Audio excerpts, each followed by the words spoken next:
এই কেকটা নিয়ে কিছু কথা বলি আজকে। তো এই কেকটা বানাচ্ছি আমি রসমালাই ফ্লেভারের। তো রসমালাই ফ্লেভারের কেক বানালে আমি কোনো রকম এসেন্স ইউজ করি না। আমি ভ্যানিলা এসেন্স ছাড়া কেকের মধ্যে আর কোনো রকমের কোনো এসেন্স ইউজ করি না। আমি মনে করি এসেন্স দিলে একটা আর্টিফিশিয়াল ফ্লেভার আসে বা একটা স্মেল আসে, যেটা আমার ঠিক পছন্দ না। আমি নর্মালি ফ্রেশ জিনিস দিয়েই কেক বানাতে পছন্দ করি। এর মধ্যে আমি ফিলিংয়ে একদম রিয়েল রসমালাই দিয়েছি, তার সাথে দিয়েছি পেস্তা, রোজ পেটালস যেমন হয়। তবে এখানে বলে রাখি, এসেন্স দিলে যেই ফ্লেভারের কেক হয় সেই ফ্লেভারের স্মেলটা কিন্তু খুব ভালোভাবে বোঝা যায়। সেই জন্য অনেক সময় হয় যে এসেন্স ছাড়া যে কেকগুলো আমরা বানাই সেগুলো কাস্টমারের পছন্দ হয় না। কিন্তু তবুও যেগুলোতে এসেন্স দিতেই হবে, একদম না দিলে নয়, আমি সেগুলোতেই এসেন্স ইউজ করি।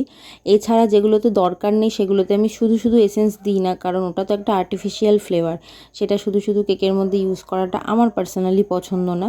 এই কেকটা বানাতে বানাতে এত কথা বললাম, তার কারণ হচ্ছে এখানে আমি কোনো রসমালাইয়ের এক্সট্রা করে ফ্লেভার অ্যাড করিনি। ফিলিংয়ে আমি রিয়েল রসমালাই দিয়েছি, যেটা ক্লায়েন্টের মনে হয়েছে যে একটু রসমালাইয়ের টেস্টটা কম বা টেস্টটা সেরকমভাবে পাইনি।